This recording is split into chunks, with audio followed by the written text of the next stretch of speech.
Good morning, students. I was discussing the topic right to quality.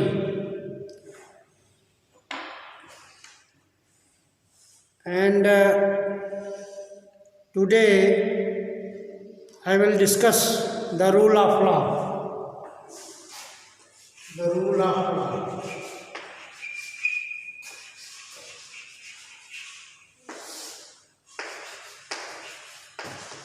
Article अनुच्छेद 14 जो है में दो शब्दावलियाँ विहित की गई हैं, जिसमें विधि के समझ समता तथा दूसरा है विधियों के समान संरक्षण। तथा विधि के समझ समता जो है डायसी के विधि शासन पर आधारित है, जो कि इंग्लैंड के संविधान से लिया गया है। तो विधि के समझ समता का तात्पर्य है कि समान परिस्थिति वाले लोगों के साथ विधि द्वारा दिए गए विशेषाधिकारों तथा दायित्वों के मामले में समान व्यवहार किया जाएगा। एवं विधि के समान संरक्षण तात्पर्य है कि समान परिस्थितियों वाले लोगों के साथ समान विधि होनी चाहिए, उनके साथ समान व्यवहार किया जाना चाहिए। इस प्रकार से जो है यह जो विधि का समान संरक्षण जो है विधि के समझ समता का ही एक उप सिद्धांत है, जैसा कि न्यायमूर्ति पतंजलि शास्त्री ने व्यक्त किया है। और विधि के समझ समता का क्या अर्थ है, इसे डायसी महोदय ने 3 सिद्धांतों के आधार पर समझाया है। 3 सिद्धांत कौन कौन से हैं? पहला है जो है supremacy of law. Supremacy of law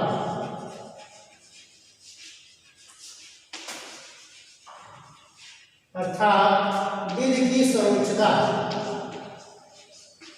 विधि की सर्वोच्चता। दूसरा सिद्धांत है विधि के समझ समता। विधि के समझ समता। Equality before law. Equality before law. Equality before law. तीसरा सिद्धांत यह है कि संविधान सामान्य विधि का परिणाम है। संविधान सामान्य विधि का परिणाम है। विधि का परिणाम है। Constitution is the result of common law. Constitution is the result of common law.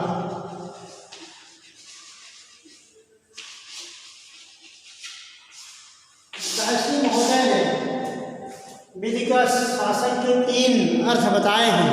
3 आधारों पर अध्ययन किया जाएगा कि डायसी की विधि शासन 3 शर्तों पर आधारित है।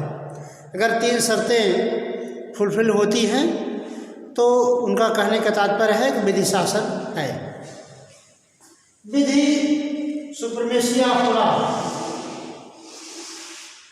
विधि की सर्वोच्चता means everyone is under the eye of law. प्रत्येक व्यक्ति देश की साधारण विधि के अधीन है। No one is above the law. कोई भी व्यक्ति विधि से ऊपर नहीं है। और साधारण व्यक्ति से राष्ट्रपति से लेकर के साधारण व्यक्ति तक देश की सामान्य विधि के अधीन है तथा सभी विधि के समक्ष समान हैं और विधि के समान संरक्षण के अधिकारी हैं। भले ही कुछ विशेष वर्ग के व्यक्तियों के साथ लिए कुछ विशेष विधि होती है, लेकिन कानून की निगाह में विधि के समक्ष सभी समान हैं, तो विधि सर्वोच्च होनी चाहिए और विधि का मनमाना ढंग से पालन नहीं किया जाना चाहिए। विधि के समक्ष समता, दूसरा सिद्धांत है विधि के समक्ष समता, अर्थात मनमानापन का अभाव। कहने का तात्पर्य है विधि स्वेच्छाचारी नहीं होनी चाहिए, विधि अयुक्तयुक्त नहीं होनी चाहिए। अगर विधि अयुक्तयुक्त है या कोई व्यक्ति विधि के विरुद्ध कार्य करता है तो विधि द्वारा उसे दंडित किया जा सकता है। तो इक्वलिटी बिफोर लॉ, सभी व्यक्ति विधि के समक्ष समान हैं और जिस पर जो कर्तव्य आरोपित किया गया है, यदि वह विधि विरुद्ध कार्य करता है तो कानून के अनुसार वह दंड का भागी होगा। तो विधि के समक्ष समता भी जो है रूल ऑफ लॉ के अंतर्गत आता है। तीसरा है संविधान सामान्य विधि का परिणाम है। संविधान सामान्य विधि का परिणाम है।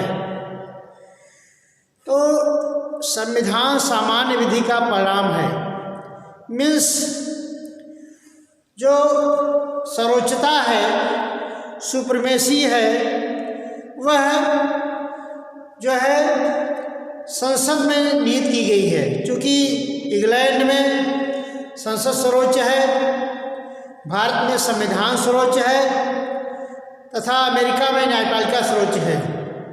इसलिए जो सर्वोच्चता हमारे यहाँ प्रदान की गई है, सुप्रीमेसी कॉन्स्टिट्यूशन में है।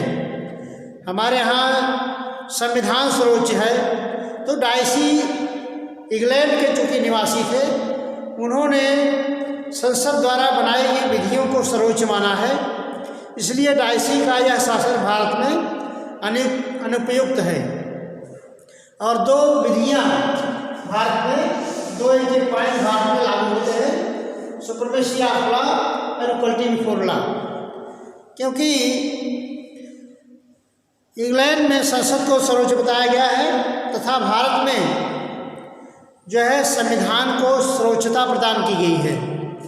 इस प्रकार से डाइसी महोदय का यह तीसरा जो है बिंदु यह भारत में लागू नहीं होता है और विधि के शासन के अंतर्गत दो यह बिंदु सर्वोच्च माने गए हैं।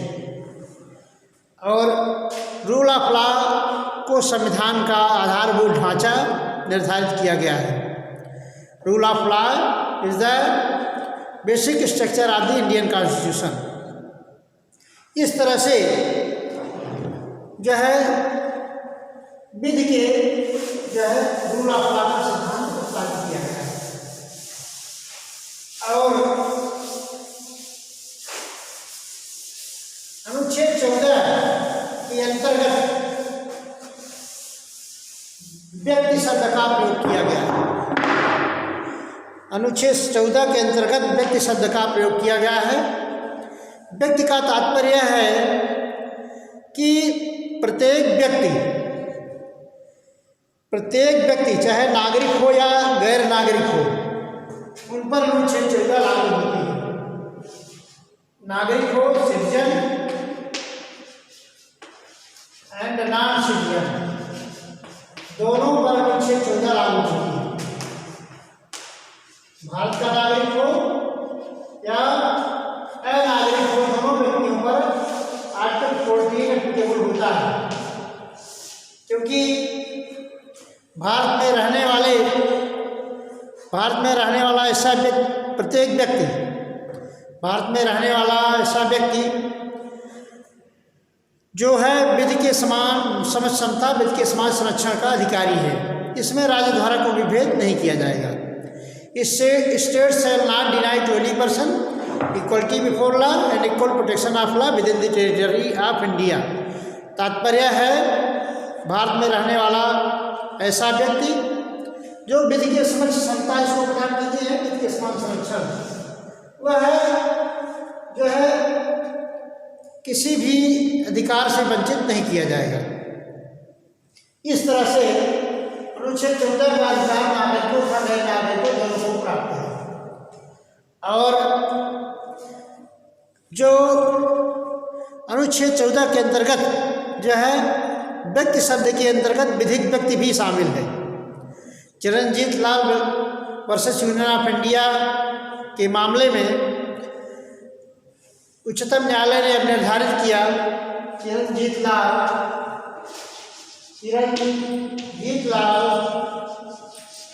Versus Union of India versus Union of India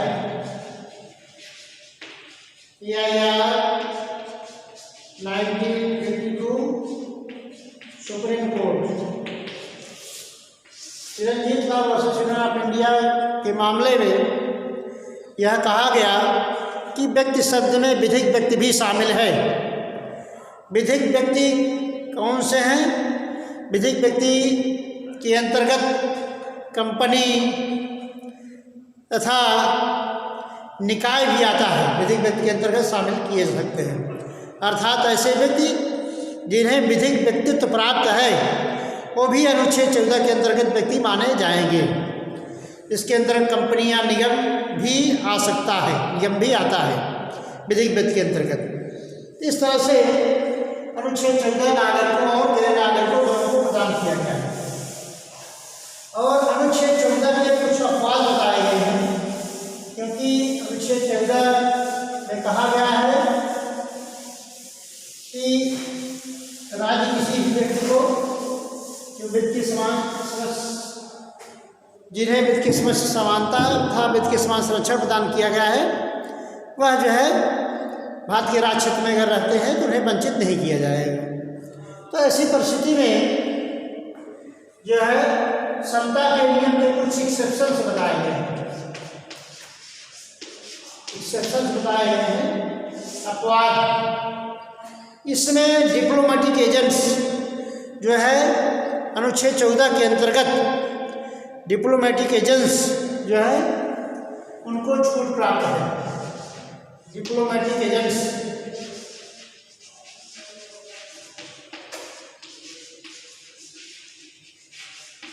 इनको जो है समता के नियम का अपवाद है। दूसरा जो है अनुच्छेद 361 के अंतर्गत भारत में कुछ ऐसे पदाधिकारी हैं जिनको विद के राइट टू इक्वलिटी के अंतर्गत जो है इनको विशेषाधिकार प्राप्त है। यह विद के समस्या जो है के नियम के अपवाद के रूप में आते हैं। जैसे किसको? जैसे president of India, president of India Bharat के राष्ट्रपति, और गवर्नर ऑफ द स्टेट्स राज्यपाल, गवर्नर ऑफ द स्टेट्स, तथा तीसरा देशी राज्यों के नरेशों, देशी राज्यों के नरेशों को भी उन्मुक्तियां प्राप्त हैं। कौन कौन से? प्रेसिडेंट जो है, गवर्नर ऑफ द स्टेट्स, और देशी राज्यों के जो नरेश हैं इनको भी, यह भी अनुच्छेद 14 के नियम के अपवाद के अंतर्गत आते हैं। क्योंकि इनकी विशेष ऐसा क्यों किया गया है? ऐसा उनकी विशेष परिस्थिति के कारण किया गया है, जिसके अंतर्गत अनुच्छेद 14 के नियम के अपवाद के अंतर्गत आते हैं। अतः प्रश्न उठता है कि व्यक्ति शब्द के अंतर्गत स्त्री तथा पुरुष आते हैं, लेकिन अगर परलिंगी व्यक्ति है तो क्या उसे विधिक व्यक्तित्व प्रदान किया जाएगा, व्यक्ति शब्द के अंतर्गत माना जाएगा? ऐसी परिस्थिति में उच्चतम न्यायालय ने यह निर्धारित किया कि परलिंगी अगर व्यक्ति है, अर्थात न तो स्त्री है न तो पुरुष है बल्कि परलिंगी है, जिसे हिजड़ा कहा जाता है, क्या उसे विधिक व्यक्तित्व प्राप्त है या नहीं। उच्चतम न्यायालय द्वारा निर्धारित किया गया कि परलिंगी व्यक्ति को भी विधिक व्यक्तित्व अनुच्छेद 14 के अंतर्गत प्रदान किया गया है, क्योंकि उसकी मानवीय दशा को ध्यान में रखते हुए जो है वह भी अनुच्छेद 14 के अंतर्गत जो है व्यक्ति शब्द के अंतर्गत आएगा। तो समता के नियम के कुछ अपवाद सृजित किए गए हैं। इसके पश्चात समता के नियम के अंतर्गत एक वाक्य है कि अनुच्छेद 14 article 14 permits the classification, article 14 permits the classification and prohibits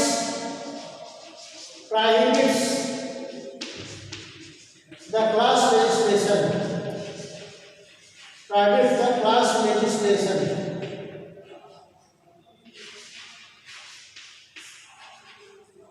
अनुच्छेद 14 वर्गीकरण की अनुमति देता है। अनुच्छेद 14 वर्गीकरण की अनुमति देता है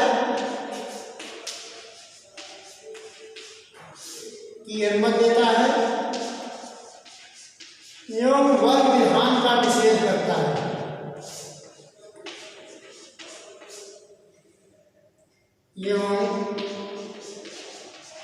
वर्ग विधान का निषेध करता है।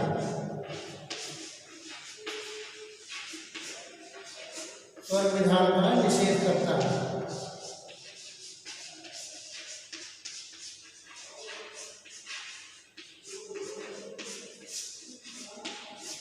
अनुच्छेद 14 वर्गीकरण की अनुमति देता है एवं वर्ग विधान का निषेध करता है, क्योंकि आर्टिकल 14 में लिखा गया है States shall not deny to any person equality before law and equal protection of law within the territory of India।